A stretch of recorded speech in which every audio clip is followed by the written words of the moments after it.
Hi everybody, it's Keren here from tuppencecoloured.co.uk and thank you very much for joining me today. This is the project that I'm going to be making today and it was made from pieces that I had left over from other projects. So not only is it very pretty, I think, but it's also very thrifty. So stick with me and I will show you what I did.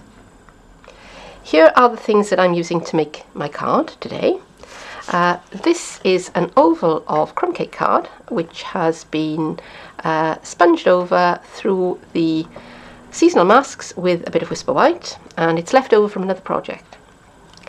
I have a scrap of vellum which is big enough to cover me oval of card. This is a piece cut from one of our designer series paper stacks. It's from the neutral stack, and I've cut this to 3 3/4 by 5.5. This is Tip Top Taupe, and it's been cut to 4 by 5 3/4, so that will cover the entire front of my card. I'm using the Happy Happenings stamp set today, and I'm going to be using this one, the Thank You.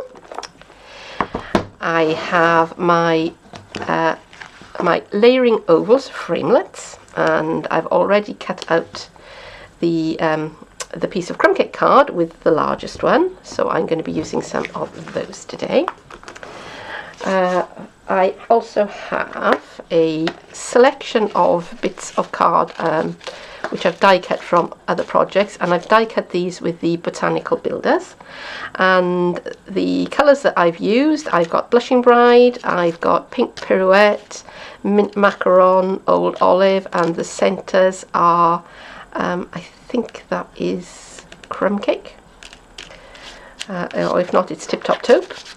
And this is a project that's about using up the leftover bits, the bits that I had around. So if you've been following this channel at all earlier in the year, you will know that I went absolutely nuts for this die set, and I just made loads and loads of flowers, and I'm still working my way through them. And I have this scrap of Blushing Bride in there as well. I'm not sure whether or not I'm going to use it, but I've got it there ready just in case. So what else am I going to be using? I'm going to be using white embossing powder and Versamark ink, and I'm also going to be using Sahara sand, and I have my craft rope trim, which is absolutely blooming lush. I absolutely love that. And I've got my finger daubers and my sponge all ready. So those are the things that I'm going to be using for today's project.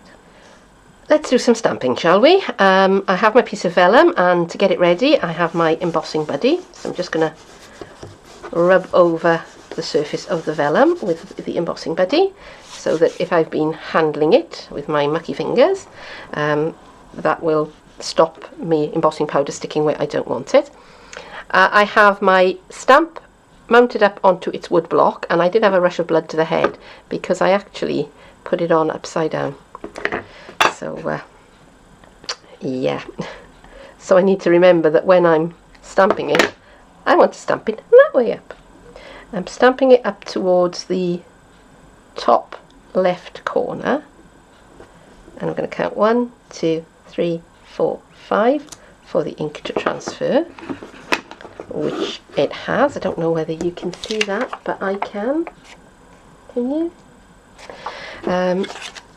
But you'll see it in a moment, because I'm going to put white embossing powder all over the top of it.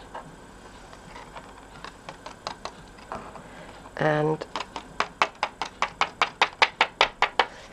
when I stamp on vellum, I always like to emboss it, even if I put a clear embossing powder onto it, because it does help it. Ink doesn't dry very well on vellum, so it does help it to be ready to use that much quicker. So I have my heat gun. I'm just going to give that a second to warm up, and it shouldn't take very long for this to turn. And I'm going to heat from the back. Bring that round. I'm fighting with the tripod here.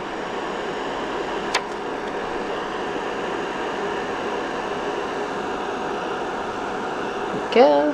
Finish it off from the front. That'll do. And the reason why I do it that way is because when you heat from behind, you get a smoother, glossier finish to the embossing. Whereas if you heat from on top, what happens first of all is before it melts, some of those bits of embossing powder just ping off. They just fly off before they actually start to melt and they grip. Whereas when you do it from underneath, you're not blowing air over the top of it. Now that's the theory anyway. Right, so that's done, and I'm going to bring back my oval, and I'm going to decide how that is looking. And I'm going to go and take one of my framelets here, and I can have that one, or I can have the next size in. What do you think?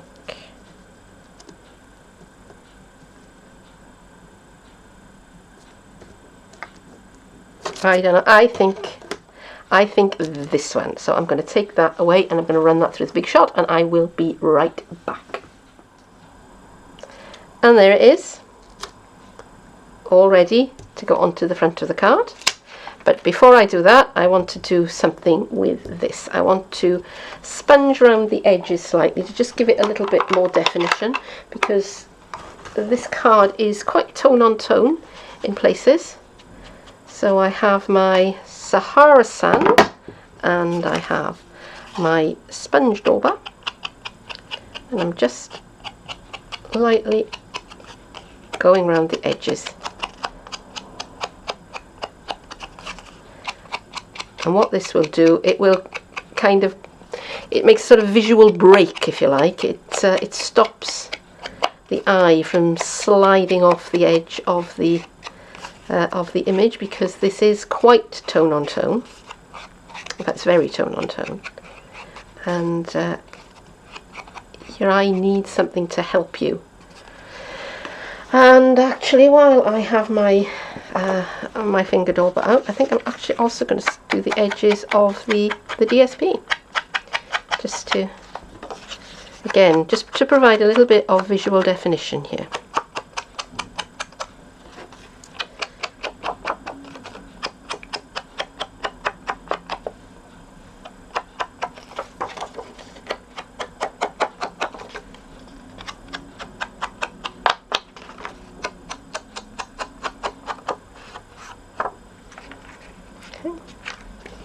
I think that's enough. Let's not go mad. Okay, so let's put this together. So to begin with, I'm going to put my DSP onto the front of my card.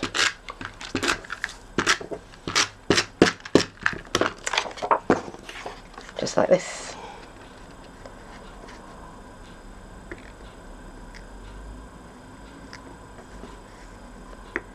And although they are not the coordinating colours,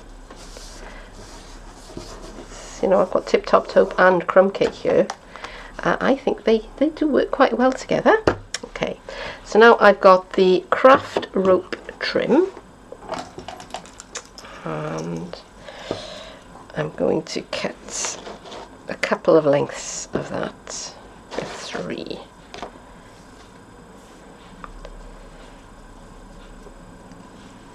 I want it big enough to go across the front of the card and to wrap around the back.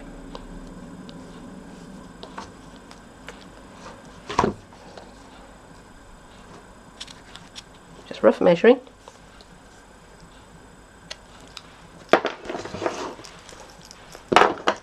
Alright, now this stuff is quite dimensional.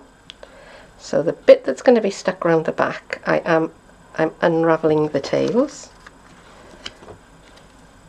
Got a bit of sticky tape here, just the ordinary stuff you get in the stationers.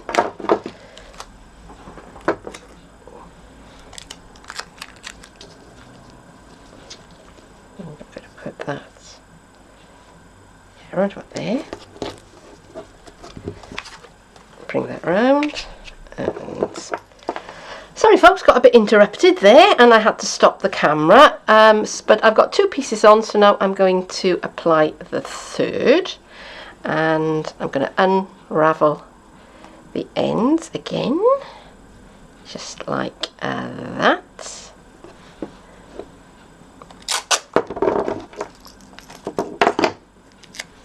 And put me sticky tape round the back there, and I think I can trim a little of that away and unravel the ends, and that just helps it lie flat on the back of the card and just reduces the bulk a little bit. Okay. And yeah, I'm just using common or garden sellotape, sticky tape, as I've said. You obviously use whatever you've got on hand, whatever you like to use. And that's showing a little bit there, so I'm just going to take my snips and trim away that naughty bit of clear tape there. Okay. So that's my backer. I've done a bit of playing with my layers, and I have decided that I do want to use this piece of Blushing Bride, so I have sponged it with a bit of the Sahara sand, and the first thing I'm going to do is I'm going to stick that onto the backer card. And I don't know whether you can see, but this is also a reject piece. This is a piece that I stamped something on and then I didn't like the look of, but you know, crafters never throw anything away. It's just not allowed. Okay, so that's on my backer. Now, vellum, whatever you do with vellum, whatever adhesive you use, it will show through. So you have to use something that is as inconspicuous as possible. Now, I'm going to be covering up this part of the oval with flowers and foliage, so that will help it, but I do want to try and get this corner to stick down a little bit. So what I am doing, I'm going to take a glue dot and I'm just rolling it up so that it's really, really skinny and thin, and I'm just going to put it where I have embossed, where I've stamped and embossed. All right. And I think I'm going to do it a couple of times. So just take my glue dot. Where's my next one? No, I've already got one there. So I'm just rolling it up so that it's skinny and thin. And I've actually rolled that one around the edge of my piercing tool. So yeah, that didn't just happen. Okay, you didn't see that. All right. Nobody saw it. Just making sure that it's hidden. You can't see it from the front. And if you can, just rolling that a little bit, because for all vellum looks so delicate, it is actually quite tough. It's made by being pounded and pounded and pounded and pounded. So it's a lot tougher than it looks. It's, you know, it's not like tissue paper by any means. And I think, will that do it? I think so. So the opposite corner over here, I can just apply a bit of my Tombow to. Right, woo, don't drop it, don't drop it, don't drop it. So I'm just going to line that up where I want it to be.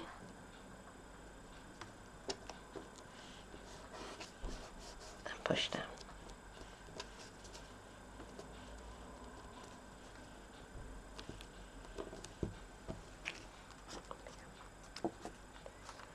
Now, although that adhesive will dry clear, you're still going to be able to see it. So what we're going to do is we're going to cover it up. So I've been doing a bit of playing, and I have some bits of foliage to begin with. So I'm going to do my usual, apply the adhesive to the back of my hand, and just dab. And if I had any sense at all, I would probably be better off to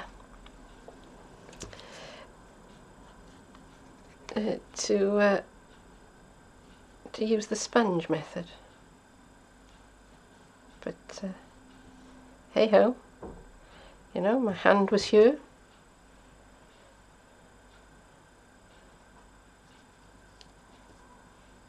It was all ready. Okay.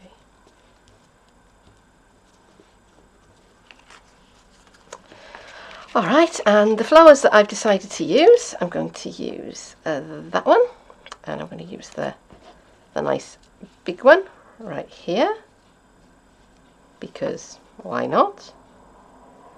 And let's see what else I have in here. I have that one, which I think is quite pretty. So again, I'm going to make use of the adhesive that I already have on the back of my hand, because why waste it? Although really for this part of it, you could just go with the glue dot in the back of the flower. But you know, waste not, want not. Right, and I think that is looking quite pretty. Now, when I assembled that was visually very samey. So what I'm going to do, I'm going to take the leftover bits of foliage that I have here, and I'm going to stick them around the back.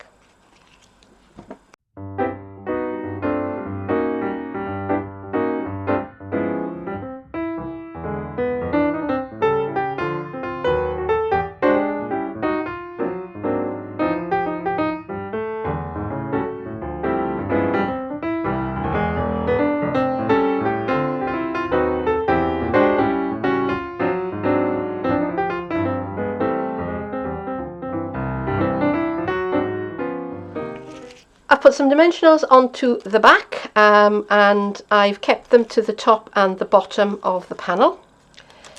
Oops. And I'm going to do that again because I didn't want that to happen.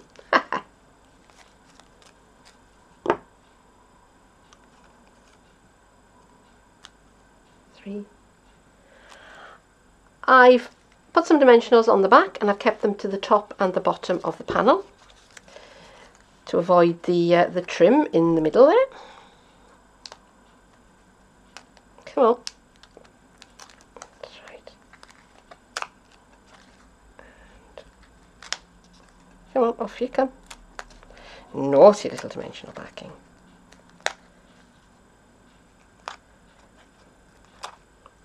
That one hasn't lifted either. There you go.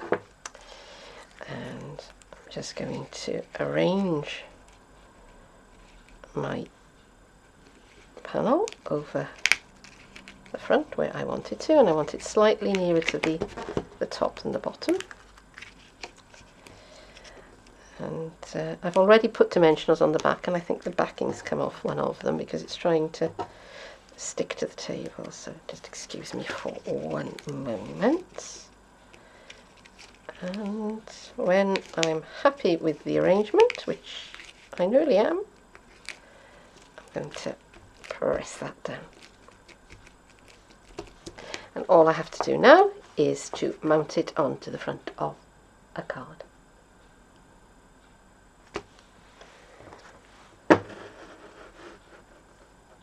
And there is my finished card, and considering it was made of bits and pieces that were left over from other projects, I'm really pleased with the way it's turned out. It wasn't exactly the vision that I had in mind, but I like it anyway. I think actually it looks a lot better than what I had in mind, so you know, yay me.